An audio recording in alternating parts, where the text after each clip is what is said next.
ও তো আমাকে বলেছিল বেগুনি কালার জামা পরে আসবো। এত সুন্দর মেয়ের সাথে আমি কথা বলেছি?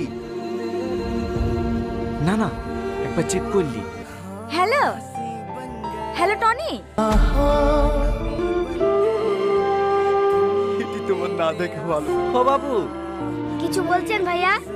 হ্যাঁ এই কাগজটা নিয়ে গিয়ে ওই বেগুনি জামা পরা মেয়েটিকে দিয়ে এসো। দিদি দিদি এই নেন। এটা কি? একটা ভাই আপনাকে দিতে